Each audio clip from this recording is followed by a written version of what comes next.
Greetings. Thank you for joining Future Generations University at Amplify Your Impact, a webinar series designed to highlight digital skills and accessible resources that help you share your message with your community. The mission of Future Generations University is to advance research, learning, and action towards sustainable, inclusive community change. And we do that through a number of ways, including peer-to-peer learning, which is what this webinar series exemplifies. So before we get started, there's just a few housekeeping details and reminders. It's going to be a slightly different presentation structure today. The members of the university's cross-functional communications team will be presenting a panel presentation, and then we'll open it up to general discussion at the end of that presentation. So after I go through this slide, I'll ask my colleagues to introduce themselves briefly before we start the program. There is a Q&A button at the bottom of your screen, so please use that to pose questions as we go through the presentation, and then make use of the chat bar to share tips, insights, questions, and otherwise engage in the content that we can lift up and elevate when we get to the more open discussion portion of today. And we will conclude at the end of the hour. This session is being recorded. The presentation will be shared with you as well as supplemental resources. And this is the last session in this first season of the webinar series. So thank you for everyone who's been part of this all the way along.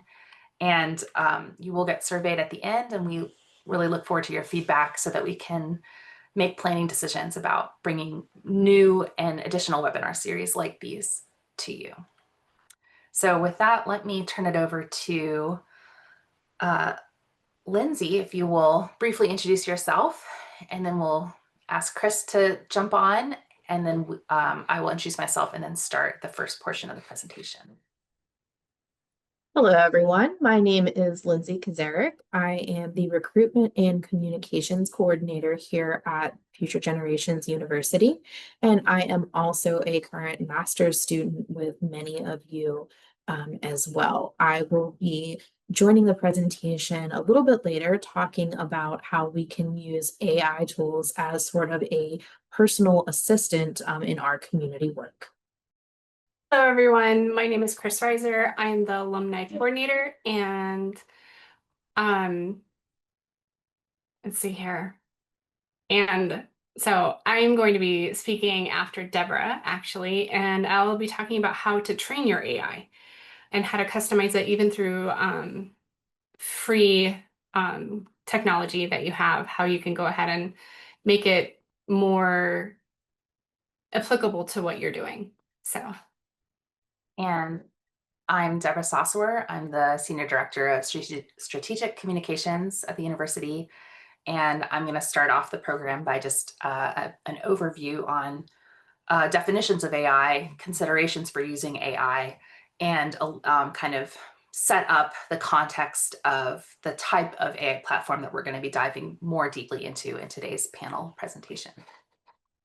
So thank you again, everyone, for joining us and being here. So first off, we want to start with some kind of ground ourselves in a definition.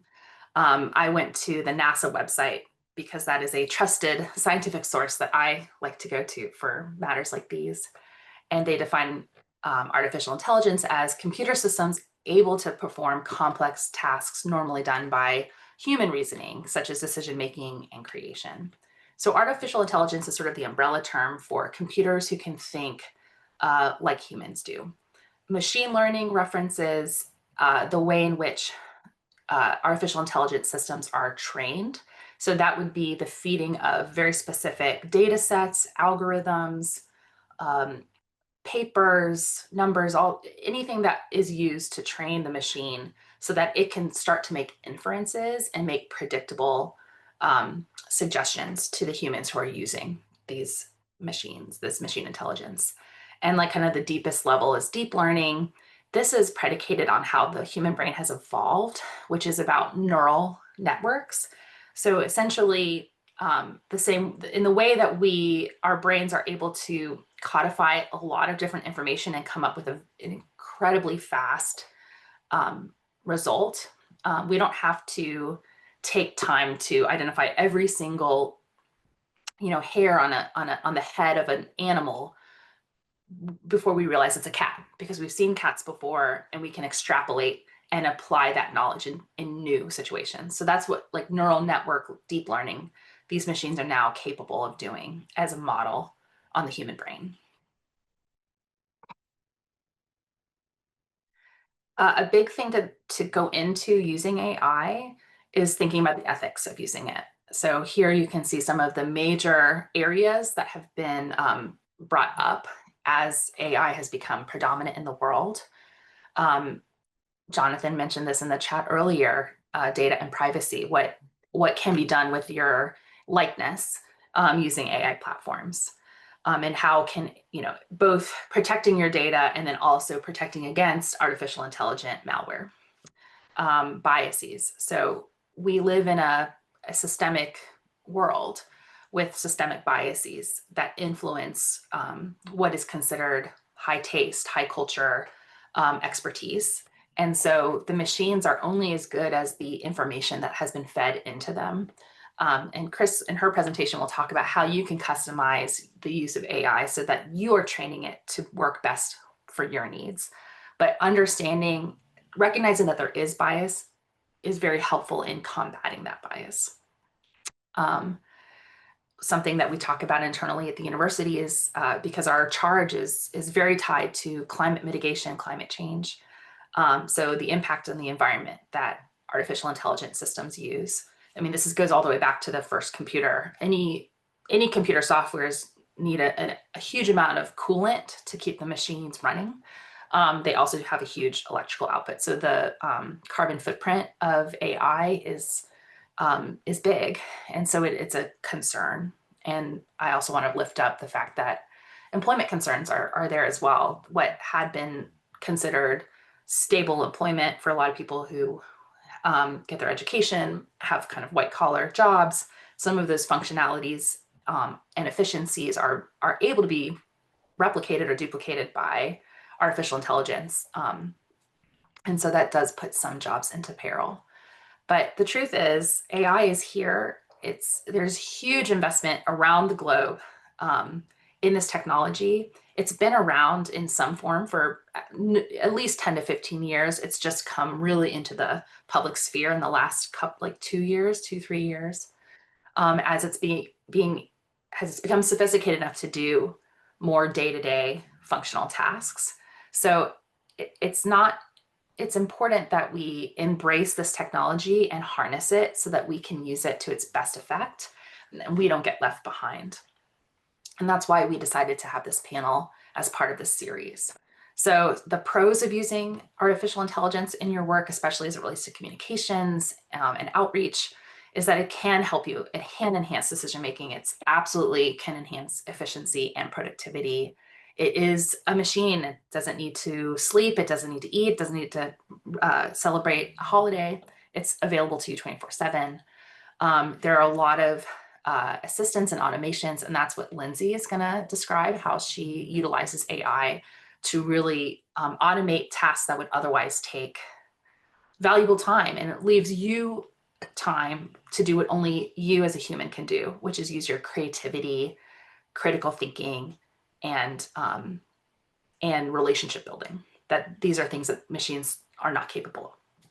The cons, however, again, in this communication space, is there tends to be a very bland sameness when you utilize AI technologies to create written content or visual content. Hallucinations. These machines they have a mission to give you information. And if they don't have the correct information, they still feel it's imperative that they still give you something. And so they will make it up. And so you do need to be on the watch to make sure that the information you're receiving from it, you can't assume that it's 100% correct. And then there's some potential, copyright or intellectual property infringement that happens. So it is important that when you're using AI, it is a tool for you to get you further along more efficiently than you might have been able to do just with the power of your own human brain. But it can't I strongly encourage you not to think of any AI produced piece as a finished piece. You still want to build in time to fact check, to edit, and to make sure that it reflects your authentic voice and your branding. So there are a number of types of AI platforms. I'm not going to go into any. I'm just going to be very brief with this slide, and but I do want to. I just want to kind of lay it out there for you. What we will mostly be talking about, and what the kind of intro AI that's very prevalent right now, is large language models. So that's your ChatGPT, that's your Gemini, that's your DeepSeek. There are specialized wrappers that are actually, they're not a different innovation or technology, but they are packaged to be very customizable. So that would be your kind of Grammarly or Canva, for example. They have AI features built in your Adobe suite. Those aren't new features. Those are taking primarily from large language models, like those prompts. But they may be able to add some other functionalities like image creation or video creation. There are research platforms for AI. We'll start to see more search engine kind of AI platforms. We're starting to see that. But the research platforms are really helpful for scientists and for researchers. So this would be of great interest to our alumni and our students and our faculty who are doing research and action research. And this kind of helps. It's kind of the LLM expanded. You can also use AI to create custom images. You can use it to create custom videos. You can do text to image, or you can actually give these different platforms like a starting and an ending kind of credit or image, and then it can animate between the two, so you have more creative control. And then there's also audio. So this would not only be speech translation, but also the creation of music. So what we'll talk primarily about today are LLMs, or the large language models. And so some of the main vocabulary to bear in mind is that a prompt is the way you interact with the system. So it is the instructions or input that you give to the model that helps it do the task that you're asking it to do. The way that LLMs use information, they use it in tokens. So even if you're entering full sentences, or you're even speaking to your AI model, it's breaking that down into like a few letters or like snippets of a word. And this is primarily used to understand like how much information the model is using. And like I said before, you do need to understand that LLMs do hallucinate. They create false information, but they present it in such a confident way that it can be very hard to detect. And I know Kris might be able to speak to this about recognizing that there was false information in something created by her AI model. And she was able to say, please cite your sources. Please do not include information that you cannot have sources cited, and that you can train your AI out of some of the hallucinations. And I've included a couple other vocabulary terms on this slide. Again, you will receive this presentation, these slides later, and I encourage you to do a deeper dive there.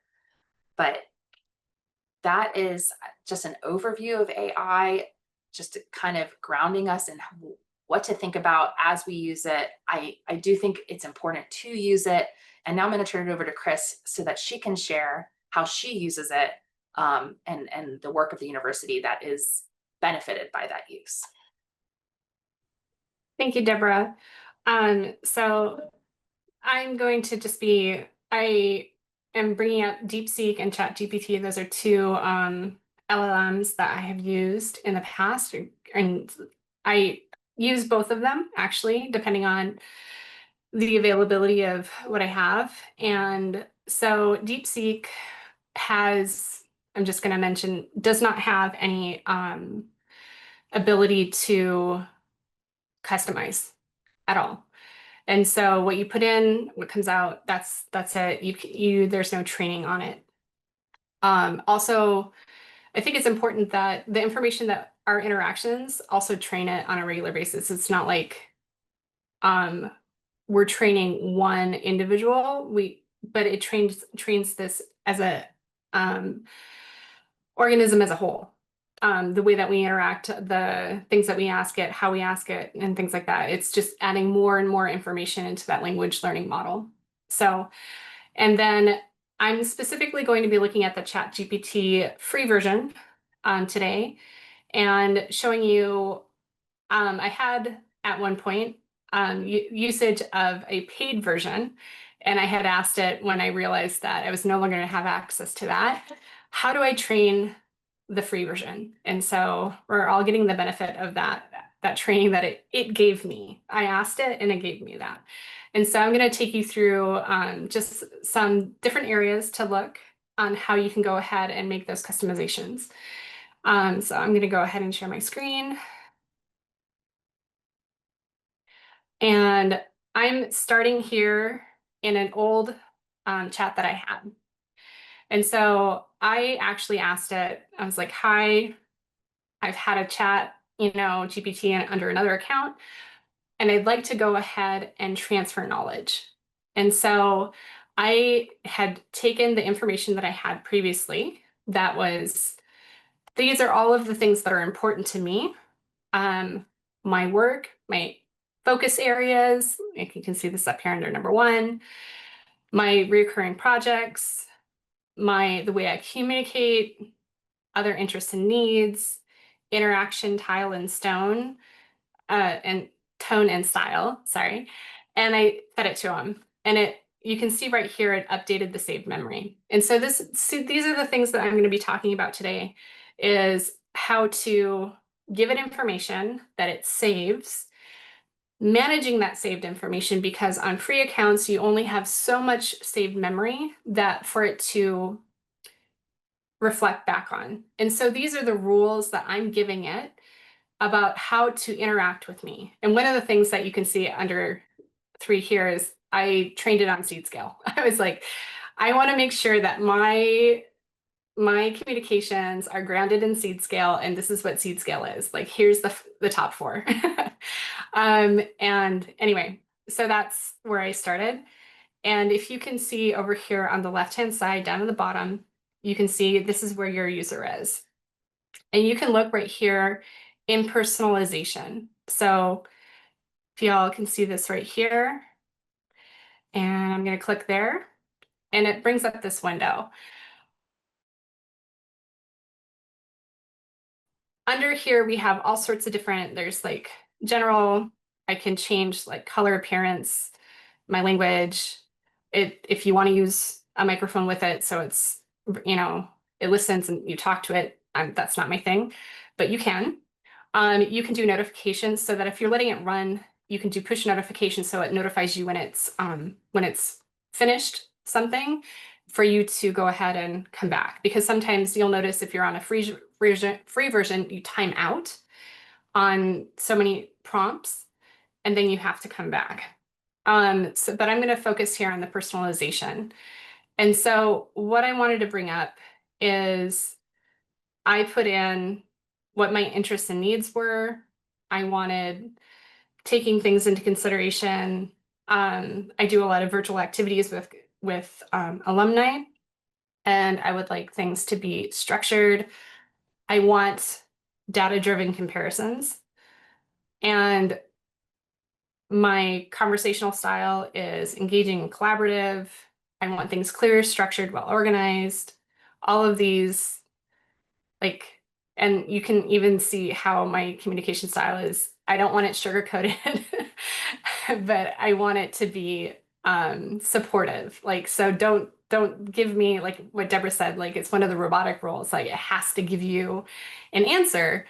And so since mine knows that if there's no data, I will get stuck in a loop where it will continue to try to give me, it'll keep asking me clarification questions. And that's usually after the 3rd time of a clarification question, where it seems to be repeating the same question over and over again.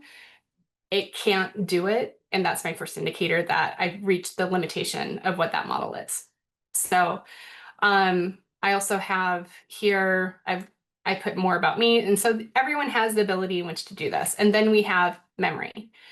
Now, memory, you can go in here and manage it. And so you have to make sure also when you set up your account that you're allowing memory so that it can pull in things. And so in this memory bank, there is a series of things that have been noted as important to reference and like things about my work, how I communicate, and you can go through and go ahead and edit these out. Like I can go to one, I'm not going to delete it, but I can delete it. So I can delete that because every once in a while, sometimes it'll tell you that your memory's full. And that's where you can go ahead and delete some of the memories out so that you have space. And one of the things that you can do, if you have a bunch of memories that are shorter, you can go ahead, because like right here, I have speaks French and Spanish, speaks French and Spanish. Okay, that's a duplication. I don't need this one. If I have something that is, can be put together, I can delete them and then add it back in and give it a prompt and say, and adding like multiple things together for it to remember so that you can notice that some of the memories are longer than the others.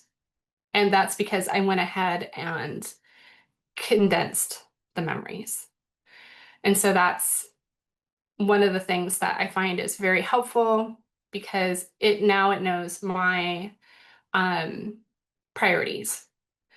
And then also you have what you can do as far as like how you want it to go ahead and like what its abilities are. So, but I will say, make sure that when you're, possibly stuck in a loop, because if you are prioritizing, like I had given it data on a survey that I had done, and I asked it to process it. It was mainly qualitative data, not quantitative data, so mostly language. And I was like, process it for this. It gave me back something. I was like, and I knew my data because I had done all of the interviews.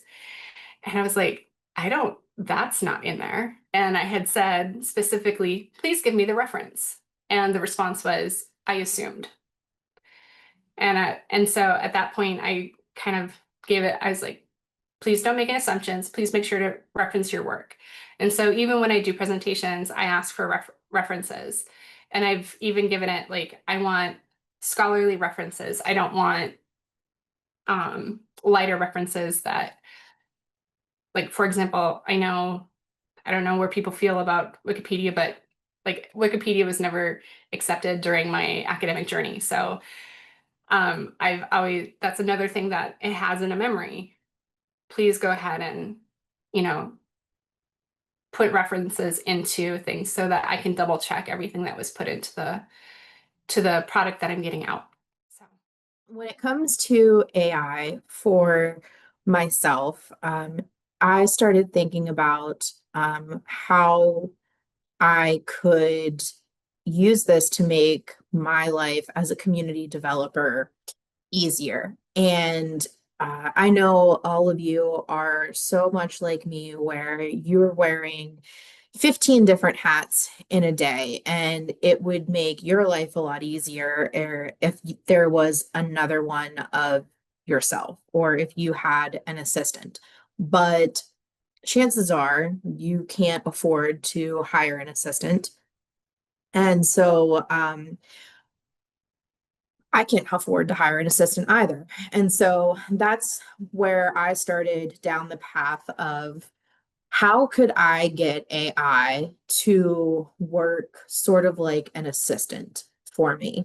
And so I can't get AI to walk my dog or feed my ducks, but I can get AI to do certain tasks for me. And so that's what I want to talk to you about today. And so what I have listed here are some of the programs that I use to work as sort of an assistant for me.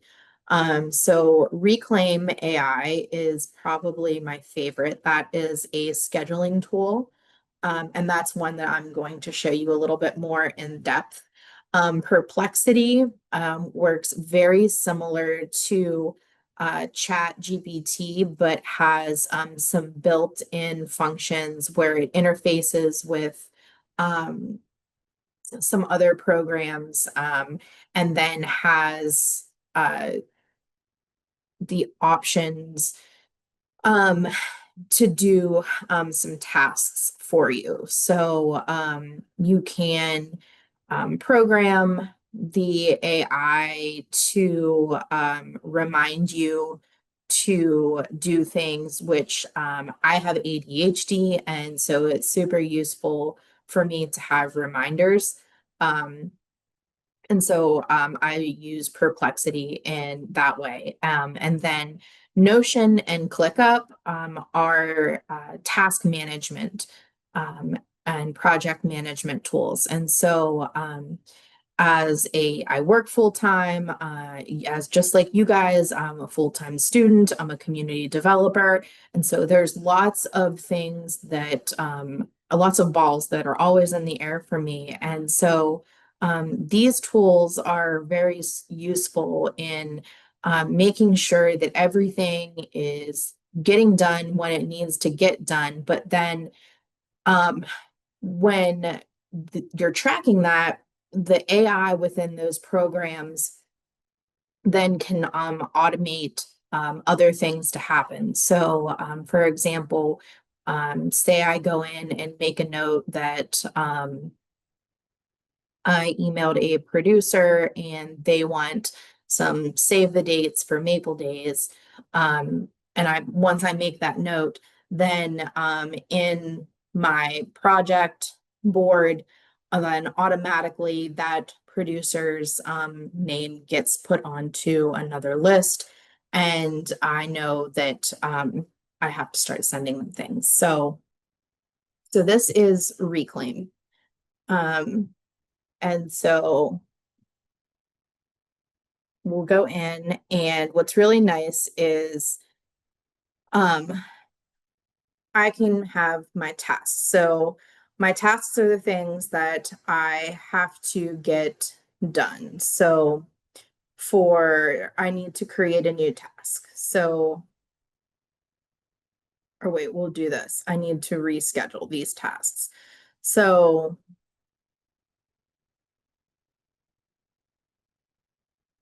I'm going to edit this task. I need more time. I'm going to say I need to do 3 more hours, submit. And what's nice is it's going to automatically schedule this in my schedule for me. And I'm going to change my due date.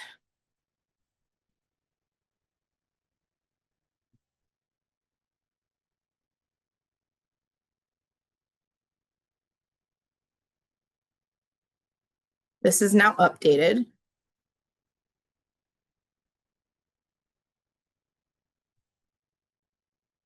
Just going to select that I need more time on this. And it's going to do the same thing. And then when we go back to my calendar,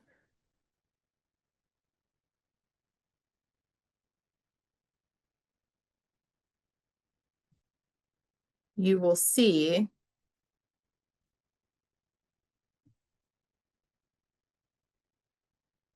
that it comes in and schedules this time automatically for me,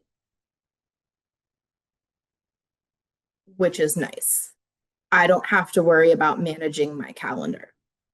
And then whenever anything gets scheduled in my calendar, then this program automatically readjusts my calendar for me, and I don't have to worry about adjusting my calendar. And I just put a bunch of things in here so that you could see what this looks like. But this is probably the most beneficial thing for me at the moment, as far as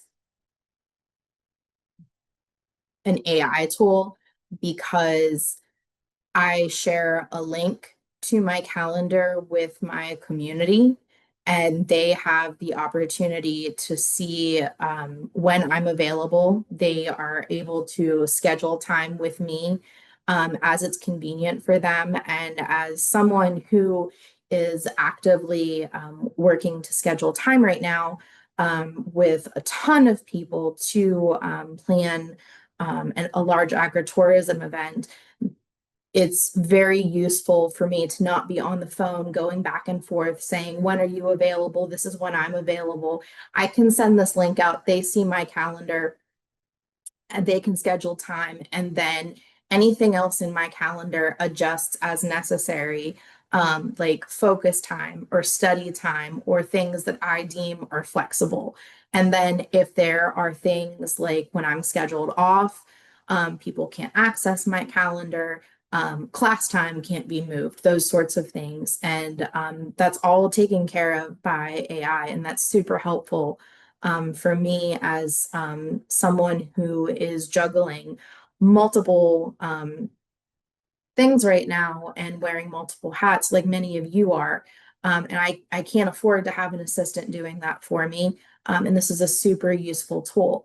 The really nice thing about Reclaim is that, yes, that is a paid service, but they offer a student discount. And so I only pay $5, $5 US a month for that service. So it's super affordable. I do think there are some other free services out there that are similar to that, but they are significantly more expensive. That was the best that I could find. And so for me to pay $5 a month to have that type of a virtual assistant is super worth it for me. I also put my tasks in there, like the daily things that I need to get done each day, and that goes in, or I can do it for like the entire week. And that makes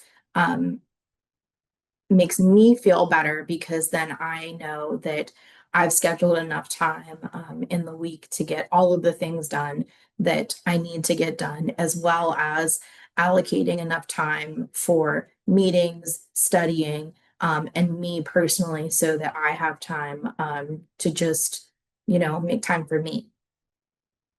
But that's what I wanted to show you about the AI as an assistant. I know one of our colleagues, Kris Roper, he has a digital assistant that he can send to webinars. Like there's a webinar that he wanted to attend, but it happened to fall at he had a conflict. So he's like, I'll send my digital assistant to watch that webinar and to capture the information and bring it back to him. So there's a lot. Yes, that's another way to use the digital assistant. Yeah. Yeah.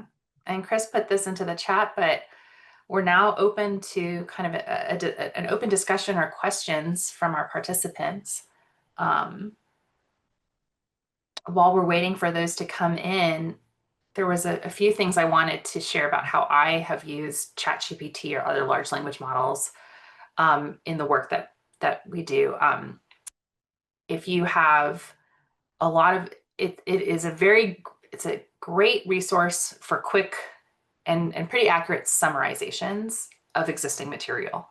So if you have a link to, if you're interested in someone's website and you really want to pull out like the main points, or you're trying to determine who the right person is to contact from that organization, you can enter in the link, and your LLM model is going to be able to, in seconds, if not minutes, produce for you a summary of the information on that link or search that website for you. It can enhance the writing you already have. So one of the things I've used ChatGPT to help me do is I was responsible for an executive summary that was going to go into a grant report. And I had 2 different reports that were each 50 to 100 pages. And so I fed both of those long PDFs, very rich with information and knowledge and sentiment. And I brought those together, and I asked ChatGPT to help me synthesize like what were the main points to pull out for an executive summary.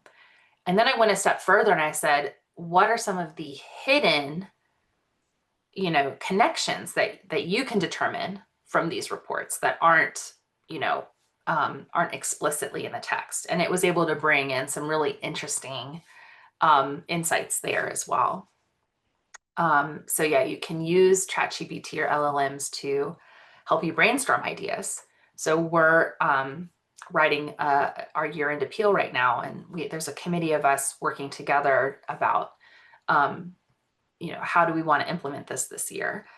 And so one of the ways that I used the ChatGPT LLM was asking it to give ideas for a communications plan, right? Like what are the kids like knowing, and the better your prompts, the more you've customized your LLM the way that Kris described, and the more sophisticated and kind of specific that you use your prompts, you can get results that you can put into action right away.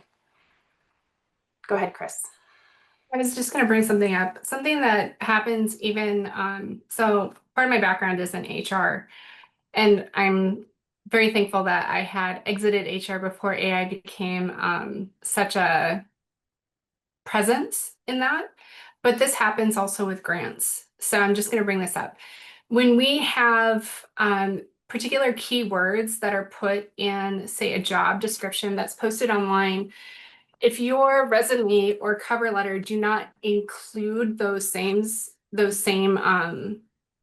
keywords that they've put in there, that's one of the first things that recruiters will do is they will put your resume and your cover letter through an AI filter that eliminates people based off of what was posted and what you've put in your candidacy. And that also is something that can be happening with grants. And so just something to be aware of, like it can be helpful in review processes of like, this is what I have. And then you can start doing comparisons, and you can ask it based off of this call and what I have right here, how much of a compatibility do I have? And it can assign you a percentage sometimes. And so that way it helps you have a more clear and realistic ability in which to see how what you're submitting is in response to a call, whether it's for recruitment or it's for a grant, just something to be aware of. I think it's important to look at that as another tool. So yeah, I was going to say, Mhm. the only other thing is I know I use ChatGPT. I'm not a storyteller, or at least I am, and I'm very dry. And so it can be really helpful for me to give structure to what I'm putting together, because I mean, we have this term in English all the time. We say rabbit trails. My whole mind is a valley of rabbit trails. So I find it's helpful for me because, yeah, no one really enjoys my true way of writing. So I can share one of my other favorite AI innovations. I'm typically a note taker. I learn through writing, but consequently, when I'm in meetings, it does help me retain information, but it can inhibit my ability to kind of fully engage. And now with AI note taking tools, in summaries, I find that to free up my time in an incredible way. And I never thought that would happen. That was not on my bingo card with AI. And of course, even then, it's like you have to go back and check on spellings and check on the accuracy. So it's not, I don't think it can replace, it's not yet sophisticated enough to replace things, but.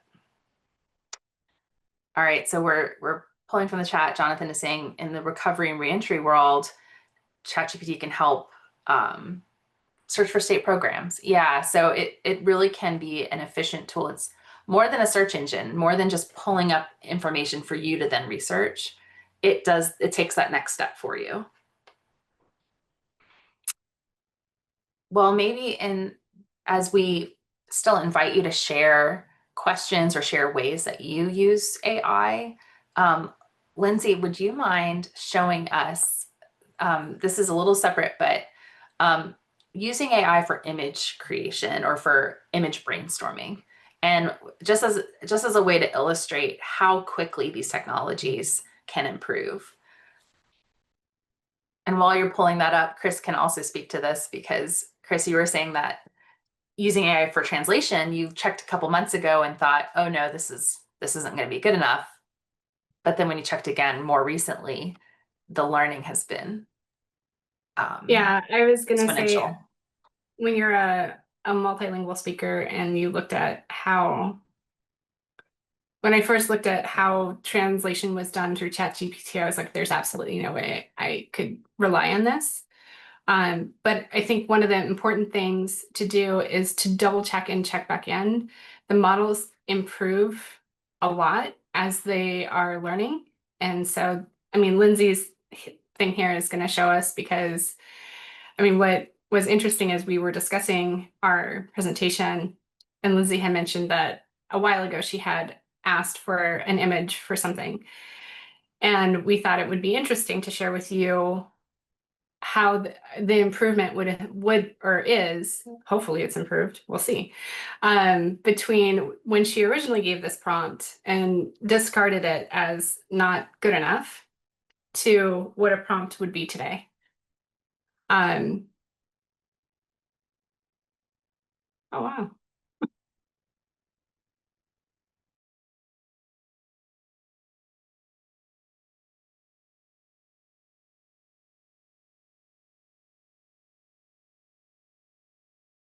And Lindsay, I think your original prompt was you wanted Santa to be tapping a maple tree for syrup.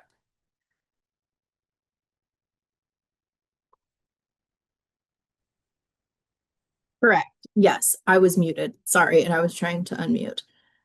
Yes, so I had prompted ChatGPT's AI to create the image of Santa tapping a maple tree. And for those of you that do not know, this is not what it looks like when you tap a maple tree. There's not this, I don't know what on earth this is supposed to be up here.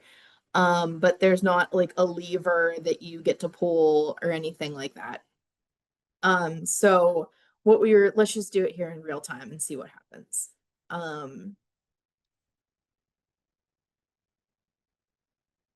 Let's go. We'll have to go home, I think, to do it.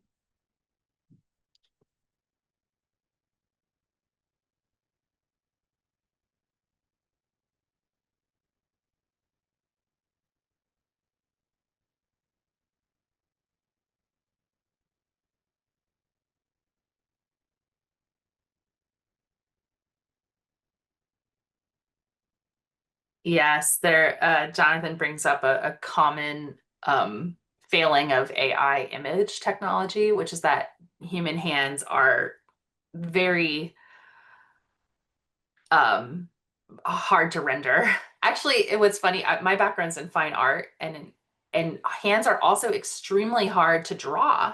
That's one of the challenges for students as they're building their kind of visual literacy and their skill sets. But drawing hands is extremely hard for the human brain, and therefore I guess it's not surprising it's hard for the machine brain as well.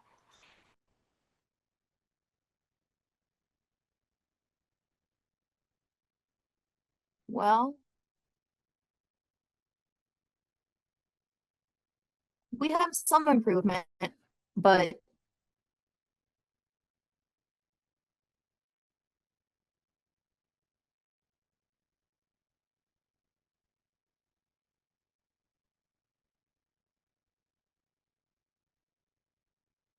we still have copper plumbing pipe going into a maple tree, which is not an accurate depiction of what goes on.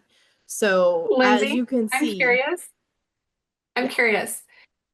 If you change your wording to Santa using a spile on a tree, I'm curious what it will do. Or even an accurate depiction of tree tapping.